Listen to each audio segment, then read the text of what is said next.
بسم اللہ الرحمن الرحیم۔ مصنف رحمہ اللہ تعالیٰ نے فرمایا وَجَعَلَ لَنَا التَّوْفِيقَ خَيْرَ رَفِيقٍ۔ اس میں جو توفیق ہے یہ چونکہ نظری تھا اس لیے اس کی وضاحت کرتے ہیں۔ توفیق کے معنی کیا ہے؟ توجیہ الاسباب نحو المطلوب الخیر، توجیہ الاسباب نحو المطلوب الخیر، اسباب کو مطلوب کی جانب پھیر دینا۔ کیا؟ اسباب کو مطلوب کی جانب پھیر دینا۔ غور کریں، اسباب کو مطلوب کی جانب پھیرنا۔ اب دیکھیں گے مطلوب کیا ہے؟ مطلوب خیر ہے، مطلوب شر ہے۔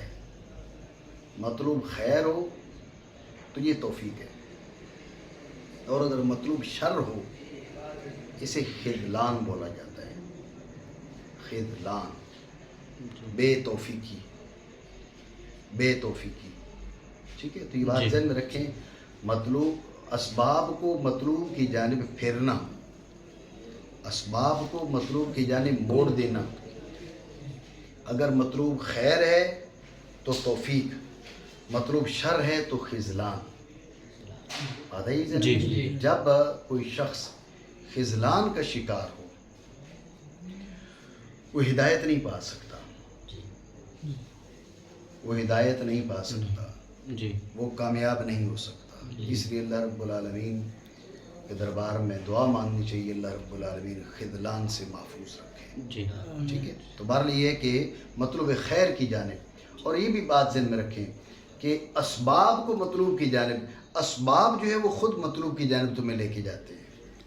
اسباب اور حالات ایسے بنتے ہیں کہ تم مطلوب کی جانب چلے جاتے ہو۔ میں تمہیں اس کی مثال دیتا ہوں، وضاحت کرتا ہوں۔ مثال کے طور پہ آپ کو ایسے دوست میسر آ جاتے ہیں جو نمازی ہیں، جو پرہیزگار ہیں، ٹھیک ہے، اور جہاں پر آپ جاب کر رہے ہیں وہ آپ کو نماز کا باقاعدہ وقت دیتے ہیں، ٹھیک ہے، آپ کو سیٹ ایسا مل جاتا ہے جو کہتا ہے بھئی آپ یہ آدھا گھنٹہ وقفہ نماز کا، آپ نماز پڑھ کے آئیں۔ اب یہ اسباب اور حالات ایسے بن گئے کہ اب آپ کے لیے نیکی آسان ہو گئی۔ بات سمجھے نہیں؟ یہ سارا بھی باب توفیق سے ہے۔ اب اگر آپ کیا کرتے ہیں، آپ یہ کرتے ہیں بھئی آپ کی جو دوستی ہے وہ بری دوستی ہے، جتنے دوست ہیں وہ برے ہیں، جہاں پر آپ کام کاج کرتے ہیں وہ نماز کی چھٹی نہیں دیتے، یہ دشواری ہے۔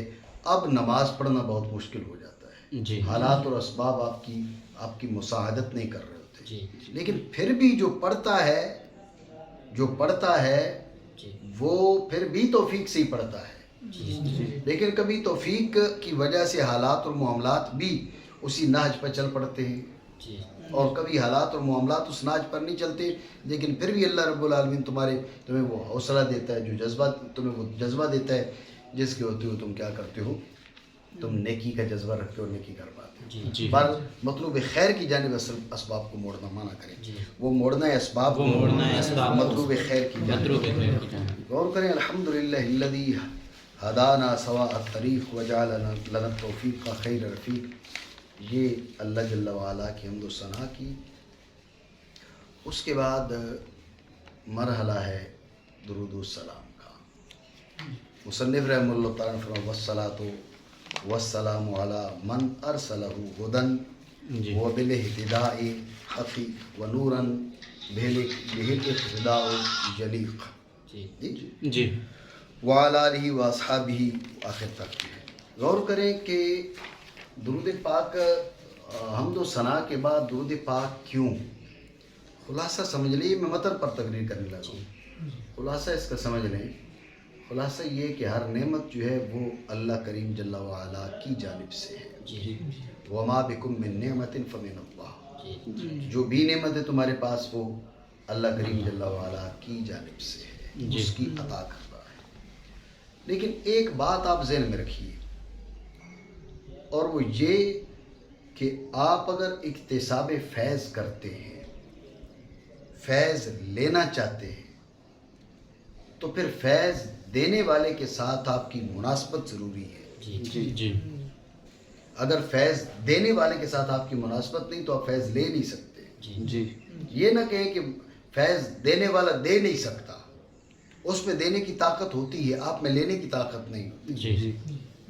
آپ کا ظرف چھوٹا ہو، اس کی مثال سادہ سی سمجھے کہ یہ جو بڑے چلتے ہیں انجن چلتے ہیں پانی والے، ٹھیک ہے، تو اب پانی نکل رہا ہے، آپ اس کے سامنے، اس کے پائپ کے سامنے جو اتنا موٹا پائپ ہے اس کے سامنے ڈرم رکھیں گے تو بھر جائے گا، لیکن اگر آپ اس کے جو پانی کا بہاؤ ہے نا اس کے سامنے ایک چھوٹی سی پیالی رکھیں گے نا، پیچھے کریں گے تو آپ دیکھیں گے کہ چند قطرے باقی اس کے اندر بچیں گے، باقی خالی ہے۔ ایسا نہیں ہے کہ پانی تھوڑا ہے، پانی تھوڑا نہیں ہے، اس کا وہ ظرف چھوٹا ہے، اس میں طاقت نہیں ہے اس پریشر کو برداشت کرنے کی۔ فیض جس طاقت کے ساتھ پانی آ رہا ہے اس پریشر کو برداشت کرنے کی اس میں طاقت نہیں۔ ڈرم جو ہے وہ چند سیکنڈوں میں بھر جاتا ہے، اور یہ 10 بار آپ اس پریشر میں رکھتے ہیں، پیچھے ہٹاتے ہیں خالی، پھر رکھتے ہیں، پھر ہٹاتے ہیں خالی۔ تو اکتساب فیض کے لیے فیض دینے والے کے ساتھ مناسبت ہونی چاہیے، سمجھے آپ؟ آپ سیکھنے چلے جاتے ہیں، کہاں پر؟ آپ سیکھنے چلے جاتے ہیں کسی دوسرے ملک میں، اور پتہ چلتا ہے کہ آپ کو زبان ہی نہیں آتی۔ جب زبان نہیں آتی تو آپ اکتساب فیض نہیں کر پاتے۔ بات آپ سمجھ رہے ہیں؟ آپ اکتساب فیض نہیں کر پاتے، زبان نہیں آ رہی، بات آپ سمجھ رہے ہیں؟ مقصد یہ کہنے کا کہ فیض لینے والے کے لیے ضروری ہے کہ فیض دینے والے کے ساتھ اس کی مناسبت ہو۔ ہاں ایک اور صورت بھی ہے، وہ کیا؟ مناسبت نہ ہو تو بیچ میں مناسبت والا واسطہ ہو، بیچ میں واسطہ ذات جہتین ہو، جس میں یہ حوصلہ ہو، ہمت ہو ادھر سے لینے کی تمہیں دینے کی۔ جیسے میں نے مثال دی، بھائی ڈرم ہے، اس پائپ کے سامنے رکھو، نیچے چھوٹی سی ٹوٹی لگا دو، اب وہاں سے پانی پریشر کے ساتھ آ رہا ہے ڈرم کے اندر، تو اب ڈرم اس پائپ سے پانی لے رہے، چھوٹی سی ٹوٹی لگی ہوئی ہے، اس کے سامنے آپ اپنی یہ پیالی چائے والی یہ رکھیں گے، آسانی سے بھر جائے گی۔ یہی پیالی ڈائریکٹ نہیں بھر رہی تھی، یہی پیالی اس واسطہ ذات جہتین کی وجہ سے بھر گئی، ادھر سے چونکہ وہ ظرف بڑا ہے، برتن بڑا ہے، اس لیے پریشر کے ساتھ وہ برداشت کر سکتا ہے کہ اس کو پانی لے سکتا ہے، لیکن آگے دینے میں وہ قطرہ قطرہ تمہاری صلاحیت کے مطابق دے رہا ہے، تو جتنی تمہیں ضرورت ہوتی ہے اتنی ٹوٹی کھولتے ہو، اس حساب سے پانی لے لیتے ہو، تو واسطہ ذات جہتین ہو گیا۔ اب یعنی یا تو مناسبت ہوتی یا واسطہ ذات جہتین ہوتا۔ اسی طرح میں نے آپ کو بتایا بھائی آپ کہیں چلے جاتے ہو سیکھنے کے لیے، پتہ چلا کہ ان کی زبان ہی نہیں جانتے، لیکن بیچ میں ایک آدمی ہوتا ہے جو ترجمان ہوتا ہے، ان کی سنتا ہے، تمہیں بتاتا ہے، تو اب واسطہ ذات جہتین ہو گیا، ان کی بولی بھی آتی، تمہاری بولی بھی آتی، ان کی سن کے سمجھ لیتا ہے، تمہیں بتانے کے لیے اپنے الفاظ میں تعبیر کرتا ہے، یہ واسطہ ذات جہتین ہے، تو اب وہ سمجھا سکتا ہے۔ تو مقصد ہی ہوا، حاصل کلام یہ نکلا، فیض لینے کے لیے فیض دینے والے کے ساتھ مناسبت یا واسطہ ذات جہتین ضروری۔ اب خلائق کی مالک کائنات کے ساتھ کوئی مناسبت نہیں ہے، وہ غایت علوف میں ہے، ہم غایت تدنس میں ہیں، ہم اس سے بلا واسطہ لینے کی صلاحیت نہیں رکھتے۔ تو اب واسطہ ذات جہتین ہو، واسطہ ذات جہتین ہو جو اس ذات والا سے لینے کی طاقت رکھے اور ہمیں عطا فرمائے، وہ واسطہ ذات جہتین جناب رسول اللہ صلی اللہ علیہ وآلہ وسلم کی ذات والا ہے۔ حضور واسطہ ذات جہتین ہے، جب حضور واسطہ ذات جہتین ہے، اسی کی طرف اشارہ ہے کہ انما انا قاسم واللہ یعطی، او کما قال رسول اللہ صلی اللہ تعالیٰ علیہ وآلہ وسلم، وہ عطا کرتا ہے میں بانٹتا ہوں، وہ مجھے دیتا ہے۔ حضور ادھر سے رب سے لیتے ہیں، نورانیت کی جہت سے اور بشریت کی جہت سے ہمیں عطا فرماتے ہیں۔ وما ارسلناک الا رحمۃ للعالمین، اس کی تحت علامہ سید محمود علوسی بغدادی رحمہ اللہ تعالیٰ نے جو تقریر کی ہے، وہ یہ فرما رہے ہیں بھئی رحمۃ للعالمین ہونے کا مطلب کیا ہے؟ رحمۃ للعالمین ہونے کا مطلب یہ ہے کہ آپ تمام تر ممکنات کو جو فیض الہی ہے اس کا واسطہ ہے، کون رحمۃ للجمیع بے اعتبار انہ علیہ الصلوۃ والسلام واسطۃ الفیض الہی علی جمیع الممکنات، آپ تمام تر ممکنات پر کیا ہیں؟ فیض الہی کا واسطہ ہے۔ جب آپ تمام تر ممکنات پر فیض الہی کا واسطہ ہیں تو یہ ہے آپ کا تمام جہانوں کے لیے رحمت ہونا۔ جب یہ بات آپ کے ذہن میں آ گئی تو نعمت رب کی جانب سے، عطا تقسیم حضور کی جانب سے، تو رب کا شکر ادا کرنے کے لیے حمد و ثنا کی ہے، حضور کا شکر ادا کرنے کے لیے درود و سلام پیش کیا ہے۔ بات سمجھے؟ یہ وجہ ہے کہ ابتدا حمد و ثنا کے ساتھ کی اور بعد میں درود و سلام لے کر آئے۔ فرجود دھیان میری طرف دے لیا، تمہیں روزانہ کہنا پڑتا ہے۔ تو ابھی اچھا پھر تم مطالعہ کرنا شروع کر دیے، توجہ رکھیں۔ اور نقلی دلیل بھی ہے، نقلی دلیل بھی ہے کہ ایک حدیث پاک ہے، کل کلام لم یبدأ بالصلاۃ علیہ فہو اقطع، او کما قال رسول اللہ صلی اللہ علیہ وسلم۔ ہر وہ کلام جو حضور فرماتے ہیں مجھ پر درود پاک کے بغیر شروع کیجئے وہ بے برکت ہے، وہ بے برکت ہے۔ تو لہٰذا گفتگو کی ابتدا جو ہے وہ حضور سید عالم صلی اللہ تعالیٰ علیہ وآلہ وسلم آپ کی ذات والا پر درود السلام سے ہونی چاہیے، درود سے ہونی چاہیے۔ تو اس حدیث پر بھی عمل کرتے ہوئے مصنف رحمہ اللہ تعالیٰ نے کتاب کی شروعات میں درود پیش کیا حضور کی ذات والا پر۔ بات سمجھے؟ عقلی اور نقلی دونوں وجہ آپ کو بتا دی یہاں پر درود پاک کی۔ یہ جو گفتگو ہے، یہ جو تقریر ہے، اس کا تعلق متن کے ساتھ ہے۔ اب آتے شرح کی جانب۔ ماتن رحمہ اللہ تعالیٰ نے فرمایا والصلاۃ والسلام علی من ارسلہ ہدا، والصلاۃ والسلام علی من ارسلہ ہدا۔ تو شارع صلاۃ کے معنی بیان کر رہا ہے۔ ذہن میں رکھیں صلاۃ کے کئی معنی ہیں، لیکن شارع یہاں پر شارع نے جس معنی کو اختیار کیا، شارع نے کہا صلاۃ کے معنی دعا کے ہیں۔ صلاۃ کے معنی دعا، صلاۃ کے معنی دعا، بس اتنی سی بات، مزید بات آگے آتی ہے۔ یہ دعا کے معنی میں ہے۔ غور کریے، صلاۃ کے معنی دعا کے ہیں، شارع کہہ رہے صلاۃ کے معنی دعا۔ اب اعتراض یہ ہے کہ دعا کا صلہ ادا آئے تو اب معنی بددعا بنتے ہیں۔ دعا علیہ، دعا علیہ اس کا مطلب اسے بددعا دی۔ دعا لہو مطلب اس کے لیے دعا کی، دعا لہو دعا کی، دعا علیہ بددعا کی۔ صلاۃ کے معنی ہو گئے دعا۔ جب صلاۃ کے معنی ہو گئے دعا، والصلاۃ علی من ارسلہ، تو اب صلہ علی آ رہا ہے، تو یہ دعا تو نہ رہی ہے، تو بددعا بن گئی۔ اعتراض بنا نہیں؟ توجہ ہے؟ یہ اعتراض تو اس کا شارع جواب دیتا ہے۔ اصل جواب یہ صلاۃ کے معنی دعا کے ہیں، لیکن مطلق نہیں، مخصوص دعا۔ سمجھو، دعا کے معنی صلاۃ کے معنی دعا کے ہیں، لیکن مطلق دعا نہیں، مخصوص دعا۔ کیا؟ دعائے رحمت۔ کیا؟ دعائے رحمت۔ کیا؟ دعائے رحمت۔ اب لام کے ساتھ متعدی ہو یا اعلیٰ کے ساتھ متعدی ہو، اب بددعا بن ہی نہیں سکتی۔ رحمت کی دعا کبھی بددعا بن سکتی ہے؟ نہیں بن سکتی۔ تو لہٰذا مطلق دعا ہوتی تو تمہارا اعتراض بنتا۔ یہ مطلق دعا نہیں، یہ دعائے رحمت ہے۔ جب دعائے رحمت ہے، اب لام کے ساتھ متعدی ہو، اعلیٰ کے ساتھ متعدی ہو، یہ رحمت ہی رحمت ہے، یہاں پر بددعا کا تصور نہیں ہے۔ بات آپ سمجھیں، دوبارہ سمجھیں توجہ سے، دھیان سے۔ شارع نے کہا کہ صلاۃ کے معنی دعا کے ہیں، تو اعتراض یہ ہے کہ صلاۃ کے معنی دعا کے ہیں، تو دعا جب اعلیٰ کے ساتھ متعدی تو اس کے معنی تو بددعا کے ہوتے ہیں۔ یہاں کا وہ صلاۃ علی من ارسلہ، یہ تو اس کا صلہ اعلیٰ کو لایا جا رہا ہے۔ جب اس کا صلہ اعلیٰ کو لایا جا رہا ہے تو اب یہ صلاۃ کے معنی دعا کے، تو پھر یہ تو بددعا بن گئی۔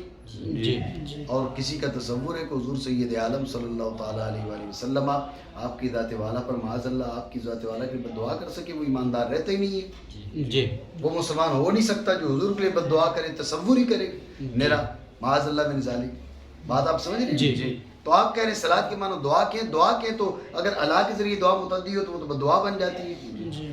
یہ اعتراض تو اس کا شارع نے جواب دیا۔ حاصل جواب یہ ہے کہ یہ مطلق دعا نہیں ہے، دعائے رحمت۔ کیا؟ مطلق دعا نہیں ہے، دعائے رحمت۔ اب لام کے ساتھ جب رحمت کے معنی اس کے اندر ملحوظ ہیں، اب لام کے ساتھ متعدی ہو یا اعلیٰ کے ساتھ متعدی ہو، ہر صورت میں کیا ہوگا؟ اس میں رحمت ہی رہے گی، بددعا یہ نہیں بنے گی۔ بات سمجھے؟ اسی لیے کہا اے طلب الرحمت ہے، یہ دعا کے معنی میں ہے لیکن مطلق دعا نہیں ہے، دعائے رحمت، دعائے رحمت یعنی یعنی رحمت کی طلب، توجہ ہے جی اعتراض یہ ہے کہ آپ نے کہا صلاۃ کے معنی ہے دعا، طلب رحمت یعنی دعائے رحمت، جی صلاۃ کے معنی ہے دعائے رحمت، صلاۃ کے معنی کیا بنے؟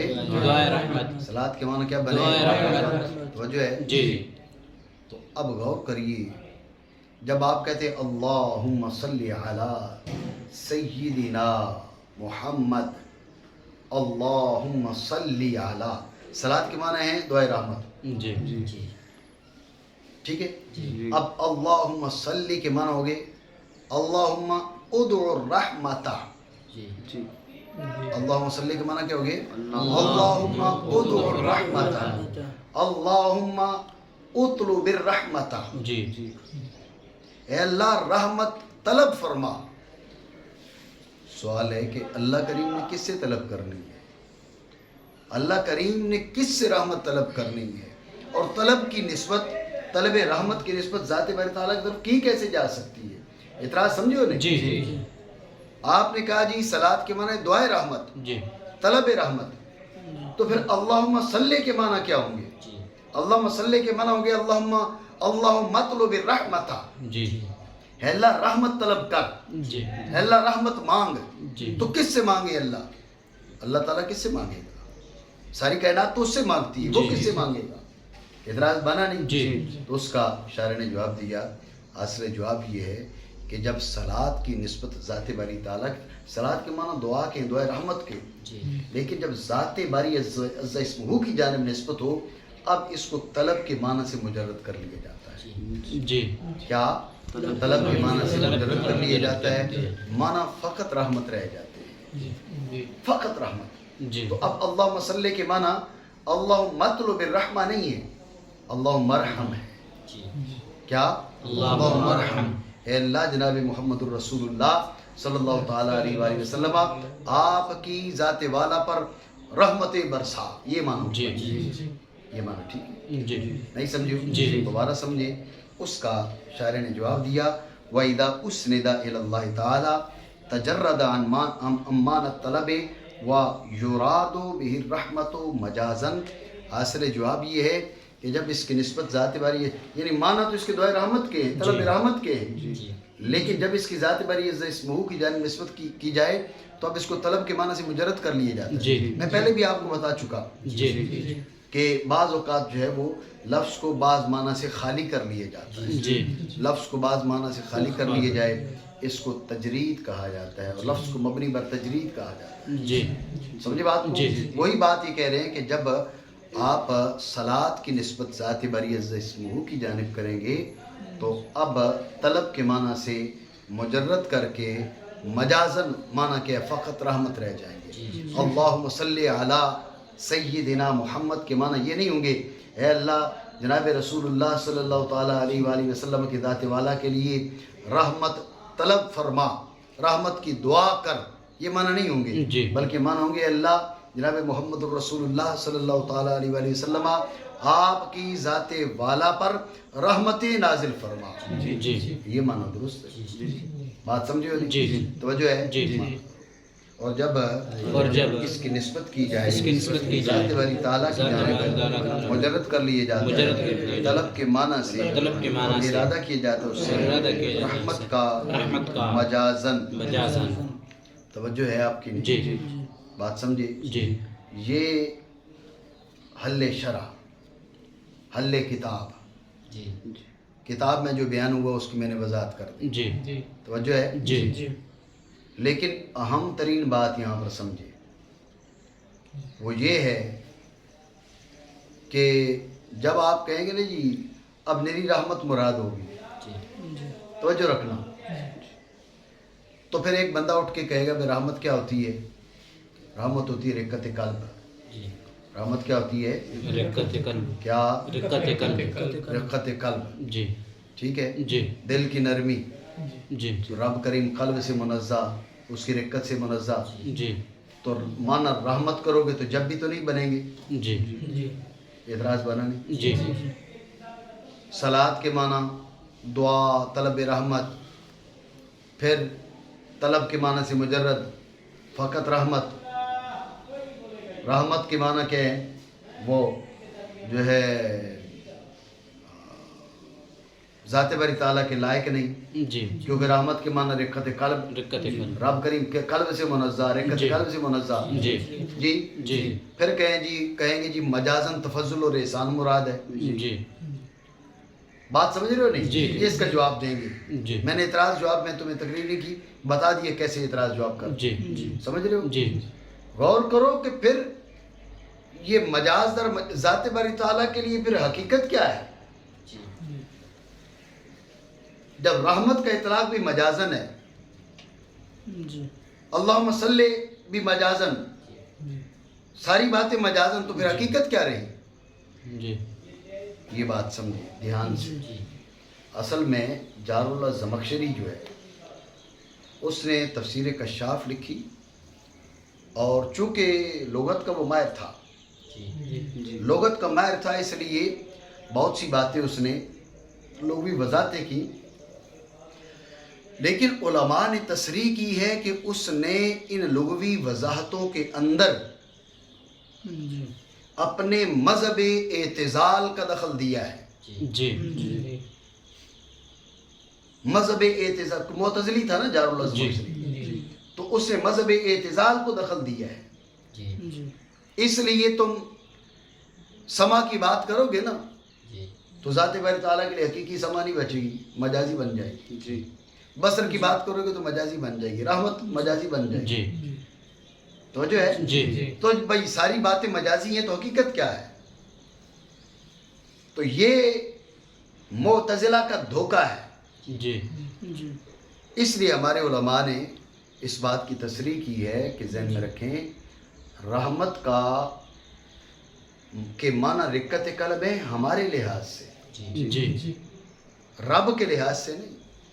جی رحمت کا اطلاق ذات باری تعالیٰ کے لیے حقیقی ہے، مجازی نہیں ہے. جی علم کا اطلاق حقیقی ہے، مجازی نہیں ہے. سمع کا، بصر کا، قدرت کا، ارادہ کا، جی سارے اطلاقات حقیقی ہیں، حقیقی، مجازی نہیں ہے. جی لیکن ذات باری تعالیٰ کے لیے ان کے معنی وہ ہیں جو ذات باری تعالیٰ کے شایان نشان ہیں. ہمارے لیے وہ ہیں جو ہمارے لائق ہیں. جی بات سمجھ رہے ہو نہیں؟ جی. اب حیات کو دیکھ لو، حیات زندگی، ٹھیک ہے نا؟ جی. قوت علم و احساس موجود ہے تو زندہ ہے.